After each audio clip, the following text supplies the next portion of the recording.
Dans une modeste maison de ville à Seattle, Jennifer Walsh était assise à la table de sa cuisine, triant les photographies de sa défunte mère.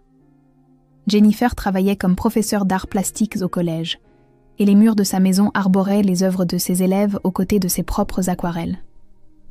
Quand Lucas, son fils de 7 ans, descendit les escaliers en courant pour le petit déjeuner, elle essuya rapidement ses larmes et sourit. « Bonjour mon chéri », dit-elle, sa voix plus assurée que son cœur.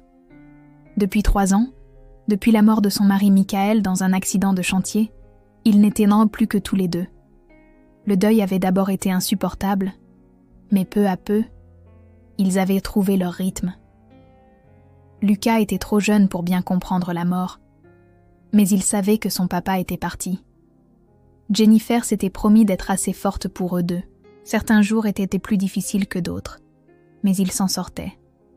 Pourtant, la solitude était devenue sa compagne de tous les instants. Tard le soir, après que Lucas se soit endormi, Jennifer s'asseyait dans le salon et se souvenait de ce que c'était d'avoir quelqu'un à qui parler, quelqu'un avec qui partager le poids de la journée. Elle avait accepté qu'un amour comme celui-là n'arrivait qu'une fois dans une vie. Elle se concentrerait sur Lucas et ses élèves. Cela suffirait. 2 ans auparavant, le plafond de la salle de classe de Jennifer avait commencé à fuir après une forte averse. Le district scolaire avait envoyé un responsable de la maintenance pour évaluer les dégâts. Il s'appelait Robert Chen. Lors de leur première rencontre, Jennifer fut frappée par la façon dont il écoutait attentivement, prenant des notes pendant qu'elle expliquait quelles zones étaient touchées. Robert était méthodique et calme, avec des yeux bienveillants qui se plissaient quand il souriait. Il promit que tout serait réparé en 1 semaine. Robert tint sa promesse, mais il continua aussi à revenir. D'abord, pour vérifier que les réparations tenaient bon. Puis, pour réparer un cadre de fenêtre desserré que Jennifer avait mentionné. Ensuite, simplement pour dire bonjour. Lucas le rencontra lors d'une de ses visites et commença immédiatement à lui poser des questions. « Tu sais tout réparer ?» demanda le garçon avec émerveillement. Robert rit. « Pas tout, mais je fais de mon mieux. » Au cours des mois suivants, Robert devint une présence discrète dans leur vie. Il ne forçait jamais rien, ne supposait jamais rien. Quand la voiture de Jennifer tomba en panne sur le parking de l'école, il arriva avec ses outils et passa 2 heures à la faire redémarrer. Quand la chaîne du vélo de Lucas se cassa, Robert apprit au garçon à la réparer lui-même. Ses petits gestes de service en disaient bien plus longs que n'importe quel mot. Jennifer était prudente. Elle avait aimé profondément une fois et avait tout perdu. L'idée d'ouvrir à nouveau son cœur la terrifiait. Mais Robert était patient d'une manière qui semblait presque d'un autre temps. Il ne demandait jamais plus que ce qu'elle était prête à donner. Quand elle mentionnait Michael, Robert écoutait sans jalousie ni gêne.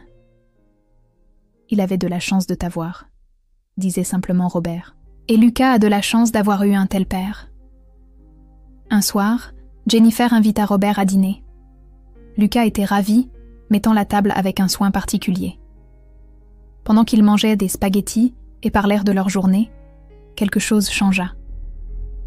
Cela ressemblait à une famille, pas un remplacement de ce qu'elle avait perdu, mais quelque chose de nouveau, quelque chose de possible. Après que Lucas fut allé se coucher, Jennifer et Robert s'assirent sur le porche. « Je ne me suis pas sentie aussi en paix depuis des années », admit-elle doucement. Robert prit sa main. « Moi non plus. » Quand Jennifer finit par interroger Robert sur son passé, il hésita. « Je travaillais dans un domaine différent », dit-il prudemment. « La sécurité, secteur privé. J'ai vu des choses qui m'ont donné envie d'une vie plus simple. » Il n'en dit pas plus, et Jennifer n'insista pas. Chacun méritait de laisser son passé derrière soi s'il le souhaitait. Ce qui importait, c'était qui ils étaient maintenant, à cet instant précis. Après 18 mois de relation, Robert la demanda en mariage. Il le fit dans le jardin de Jennifer, un samedi matin, pendant que Lucas jouait sur sa balançoire. « Je sais que je ne pourrai jamais remplacer Michael, » dit Robert en lui tenant les mains. « Mais je veux être là pour toi et Lucas. Je veux construire une vie avec vous, si tu veux bien de moi. » Jennifer regarda cet homme doux qui avait restauré sa foi en le bonheur, puis son fils qui avait commencé à appeler Robert « Tonton Rob » avec tant d'affection. « Oui », murmura-t-elle. Oui, absolument. La planification du mariage commença. Ils choisirent une petite cérémonie dans une chapelle historique de la ville, suivie d'une réception dans un restaurant au bord de l'eau. Lucas serait le porteur d'alliance, un rôle qu'il prenait très au sérieux. Caroline, la sœur aînée de Jennifer, arriva de Portland pour aider aux préparatifs. Caroline avait été le pilier de Jennifer après la mort de Michael, et elle était ravie de voir sa sœur sourire à nouveau. « Tu mérites ça », dit Caroline en lui serrant la main. « Tu mérites d'être heureuse. » La semaine précédant le mariage, Jennifer se surprit à penser à Michael. Non pas avec tristesse, mais avec gratitude. Il lui avait donné Lucas et lui avait montré ce que l'amour pouvait être. Cet amour n'avait pas pris fin. Il s'était transformé. Elle pouvait honorer sa mémoire tout en embrassant ce nouveau chapitre. Ce n'était pas forcément l'un ou l'autre. 2 jours avant la cérémonie, Robert semblait distrait. Il vérifiait son téléphone fréquemment, la mâchoire crispée à chaque fois. Quand Jennifer lui demanda si quelque chose n'allait pas, il sourit et répondit que c'était juste des problèmes de travail de dernière minute. « Quelqu'un de mon ancien travail dans la sécurité a besoin de régler quelques détails », expliqua-t-il. Rien d'inquiétant. Mais Jennifer remarqua la tension dans ses épaules, la façon dont ses yeux balayaient les environs quand ils étaient dehors. Le dîner de répétition eut lieu dans un restaurant italien chaleureux. Lucas courait entre les tables, montrant à tout le monde son coussin d'alliance. Les élèves de Jennifer avaient fabriqué une bannière de félicitations accrochée au mur. David, le frère de Robert, fit un discours touchant sur la façon dont Jennifer avait ramené la lumière dans la vie de Robert. Alors que la soirée touchait à sa fin, Robert prit Jennifer à part. « Merci, dit-il, la voix chargée d'émotion, de me faire confiance, de me laisser faire partie de ta famille. » Cette nuit-là, allongée dans son lit, Jennifer sentit une pointe de nervosité. Pas à propos du mariage lui-même, mais à propos de quelque chose d'indéfinissable. Robert avait semblé presque triste pendant le discours de son frère, comme s'il pleurait déjà quelque chose. Jennifer se dit que c'était le trac normal d'avant-mariage. Tout le monde éprouvait des doutes.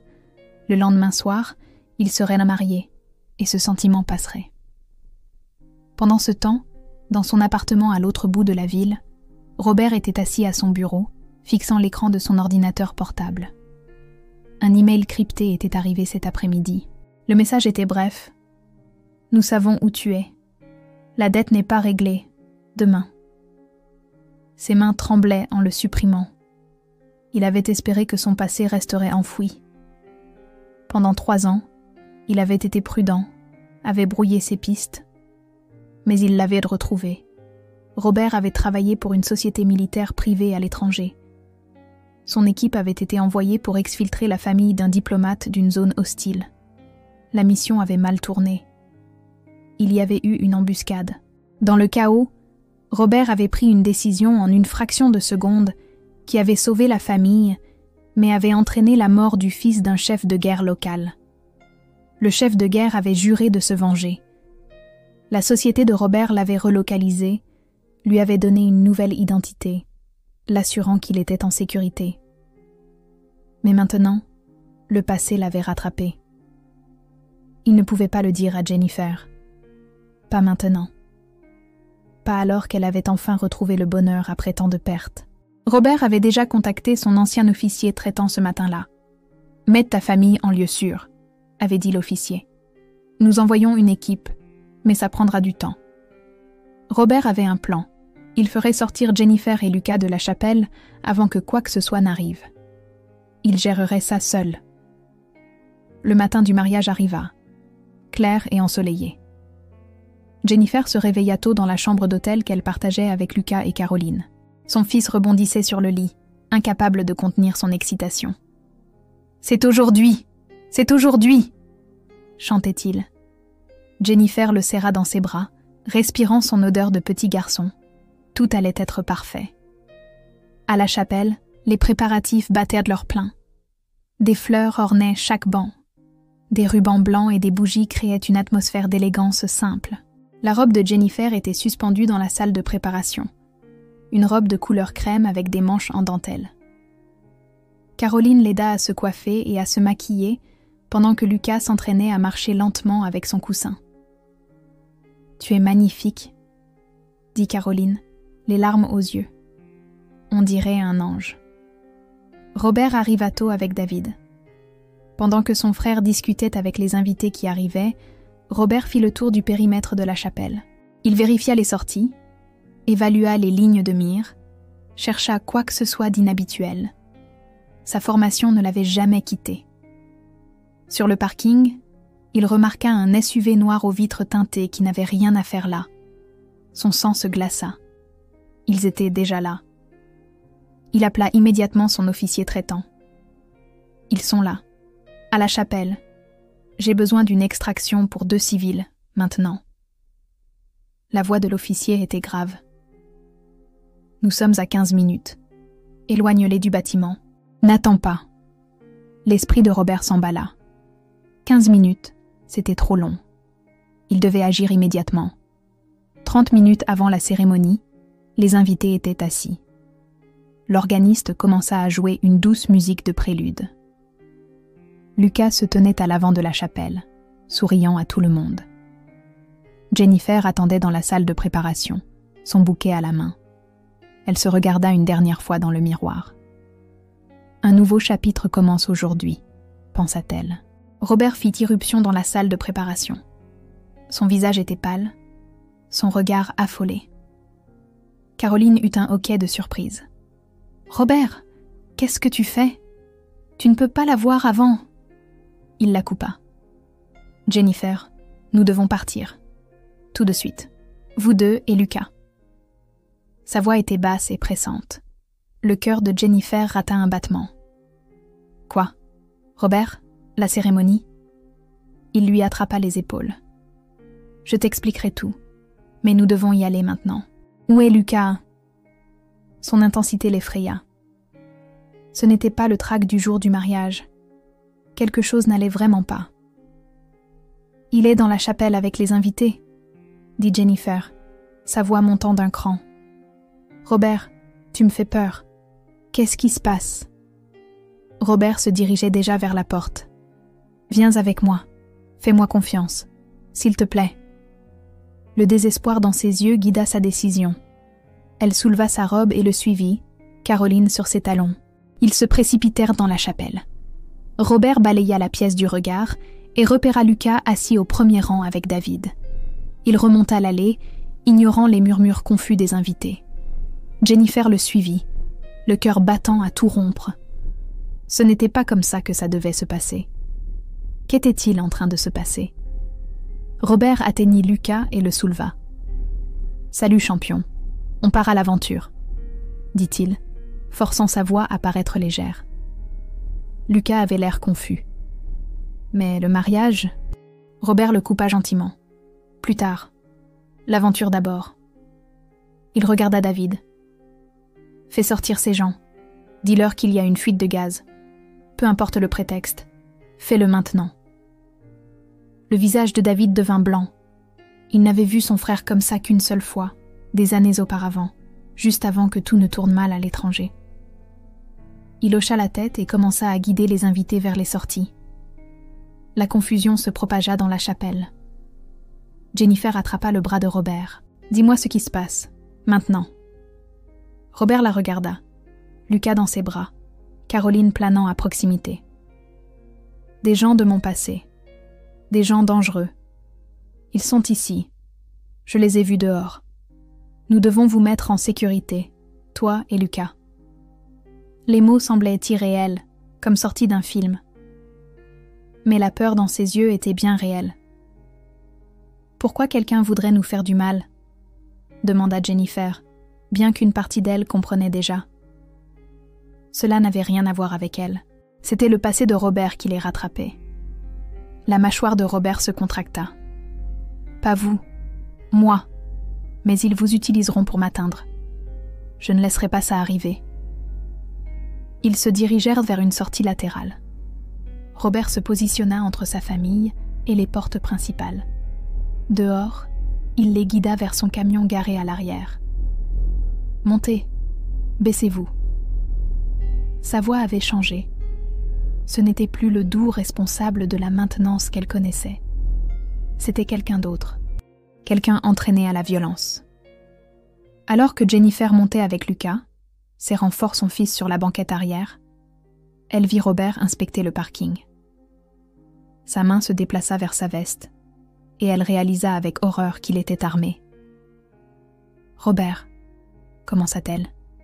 Il croisa son regard. « Je suis désolée. Je suis tellement désolée. J'aurais dû te le dire, mais je t'expliquerai tout. D'abord, on vous met en sécurité. » Le moteur du camion vrombit. Robert conduisait vite mais de manière contrôlée, empruntant des routes secondaires loin de la chapelle. Dans le rétroviseur, il vit le SUV noir démarrer derrière eux. Ils étaient suivis. Il jura entre ses dents et accéléra. « Maman, j'ai peur », gémit Lucas. Jennifer le serra plus fort. « Ça va aller, mon bébé. Tonton Rob nous protège. » Mais sa propre voix tremblait. Elle regarda Robert. « S'il te plaît, dis-moi ce qui se passe. » Les jointures de Robert étaient blanches sur le volant. Je travaillais dans la sécurité à l'étranger. Société militaire privée. Il y a 3 ans, mon équipe a été envoyée pour exfiltrer des civils d'une zone hostile. Il y a eu une embuscade. J'ai dû faire un choix. J'ai sauvé la famille que nous protégions, mais quelqu'un d'important est mort. Son père a juré de se venger. Les mots sortirent d'un ton neutre, comme s'il avait répété cette confession 1000 fois. Ils m'ont retrouvé. Je ne sais pas comment. J'ai été prudent. Mais ils ont envoyé un message hier. Ils étaient au courant pour le mariage. Ils étaient au courant pour toi et Lucas. Sa voix se cassa. Je ne pouvais pas les laisser vous faire du mal. Je ne pouvais pas. Le monde de Jennifer bascula. L'homme qu'elle s'apprêtait à épouser avait un passé violent qu'il n'avait jamais mentionné. Des gens le pourchassaient. Et maintenant, elle et Lucas étaient de prise au milieu. La colère se mêla à la peur. Tu aurais dû me le dire. Avant que je tombe amoureuse de toi, avant que Lucas ne s'attache, avant que nous planifions une vie ensemble. Je sais, dit Robert doucement. Je sais. Et je suis désolée. Je pensais être en sécurité. Je pensais que cette partie de ma vie était terminée. Je voulais vous offrir quelque chose de bien. Je voulais être quelqu'un de différent. Sa voix se brisa. Je voulais vous mériter. Le SUV les suivait toujours, maintenant une certaine distance. Robert prit des virages serrés à travers des rues résidentielles. Il les éloignait des zones peuplées, quelque part où sa famille serait à l'abri des tirs croisés. Son téléphone sonna. L'officier traitant. « On vous a en visuel. Mène-les au parc Riverside. Entrée est. On y sera dans 5 minutes. » Jennifer entendit la voix à travers le haut-parleur.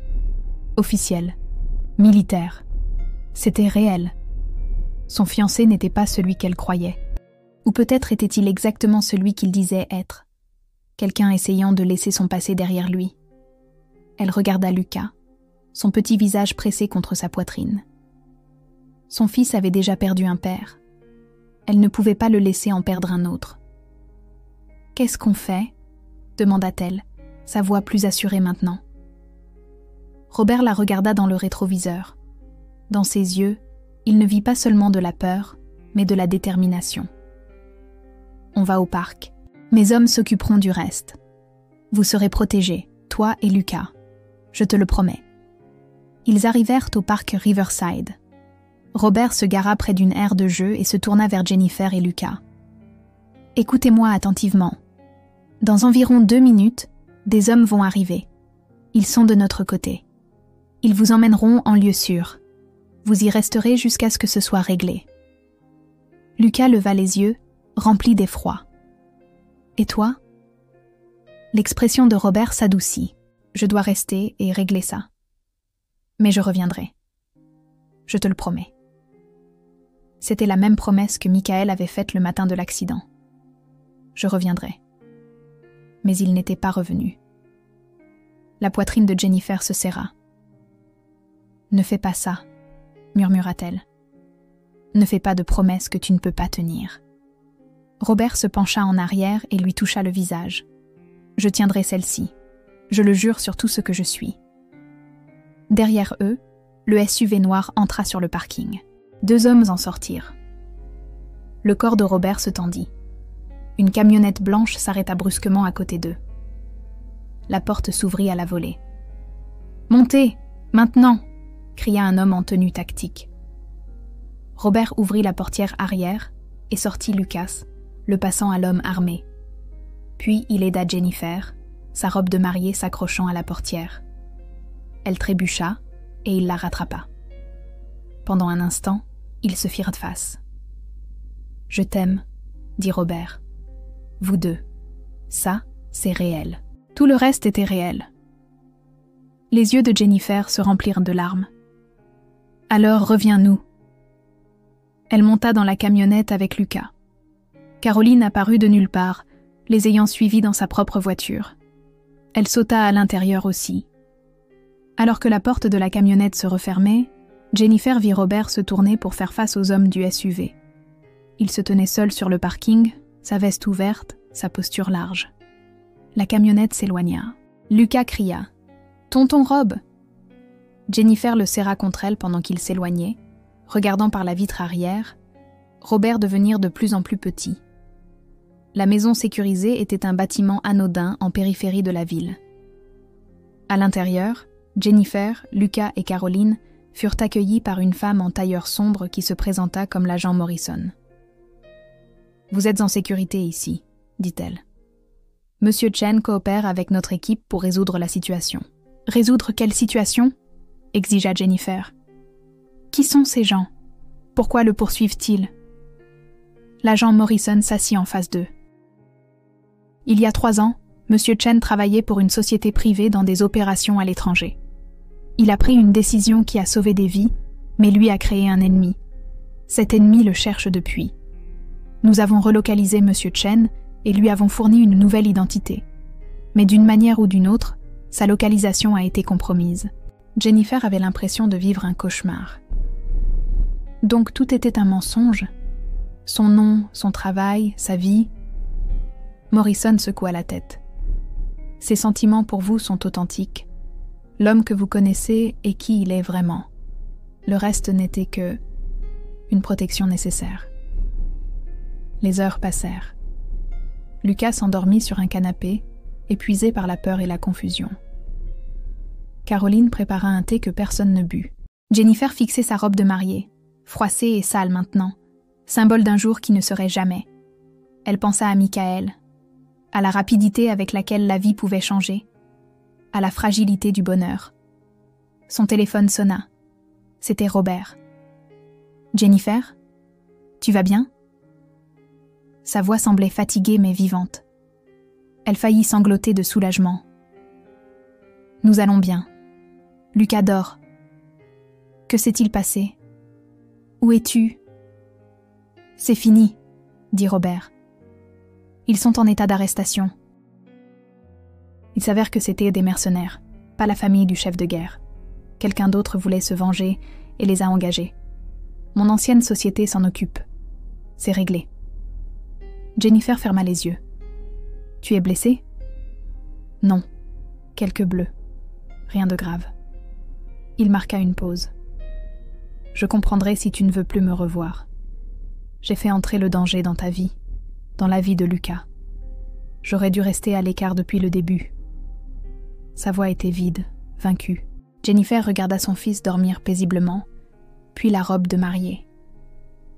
Elle pensa à Robert, apprenant à Lucas à réparer son vélo, à la façon dont il l'écoutait quand elle parlait de ses élèves, à la façon dont il n'avait jamais essayé de remplacer Michael, mais s'était taillé sa propre place dans leur cœur, à la façon dont il s'était mis en danger pour les protéger. « Je suis en colère, » dit-elle doucement. « Je suis en colère que tu ne m'aies pas fait confiance avec la vérité. Je suis en colère que tu aies pris des décisions pour moi, pour nous. » Elle prit une inspiration. « Mais je comprends aussi pourquoi tu l'as fait. Et je sais que tu es un homme bon, Robert. Quoi qu'il en soit, je le sais. » Il y eut un silence au bout du fil. Puis, « Je ne te mérite pas. » Jennifer faillit sourire. Probablement pas. Mais tu nous as sauvés aujourd'hui. Tu as tenu ta promesse à Lucas. Tu es revenu. Elle s'interrompit. Maintenant, viens nous chercher. Nous devons rentrer à la maison. 2 semaines plus tard, pas de cérémonie, pas d'invités, juste Jennifer, Robert, Lucas, Caroline et David au palais de justice. Le juge leur demanda s'ils étaient de près. Jennifer regarda Robert. Il n'était pas parfait. Il avait un passé. Mais il était là, les choisissant chaque jour. « Oui, dit-elle. Nous sommes prêts. » Lucas leur tenait à tous les deux la main pendant qu'ils échangeaient des vœux simples. Robert promit de toujours dire la vérité à partir de ce jour.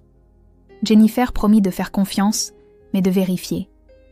Ils promirent tous les deux de se protéger mutuellement et de protéger Lucas de toutes leurs forces. Quand le juge les déclara mari et femme, Lucas applaudit. Enfin. Ils déménagèrent dans une nouvelle maison dans un quartier calme. Robert accepta un poste de professeur de technologie au lycée, utilisant ses compétences pour aider les jeunes à construire et à créer.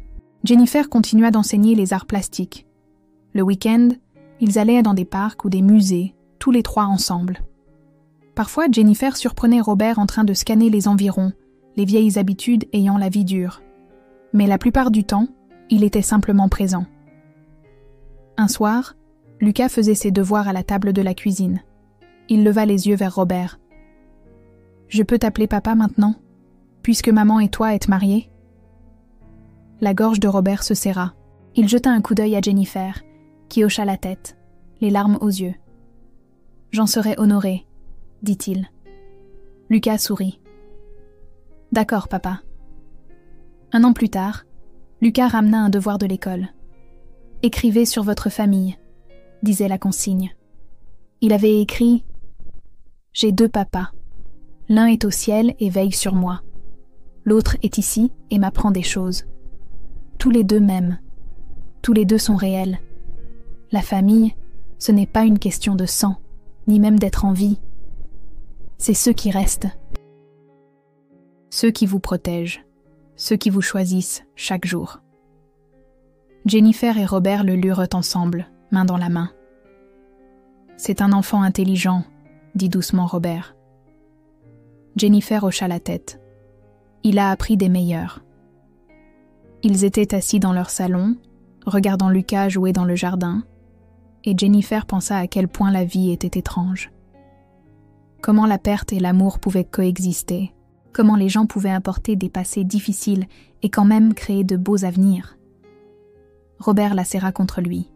« Merci, » murmura-t-il, « d'avoir vu au-delà de tout le reste, de m'avoir donné une chance d'être meilleure. » Jennifer se blottit contre lui. « Merci d'être revenu, d'avoir tenu ta promesse. » Dehors, le printemps laissait place à l'été. Le jardin que Robert avait planté était en fleurs. Le rire de Lucas flottait à travers la fenêtre ouverte. Et à cet instant, entourés par la famille qu'ils avaient choisie et pour laquelle ils s'étaient battus, Jennifer et Robert comprirent ce qu'ils avaient toujours su, mais pouvaient maintenant nommer un foyer. Ce n'est pas un endroit où l'on est. C'est un endroit que l'on construit, un jour, un choix, une promesse à la fois.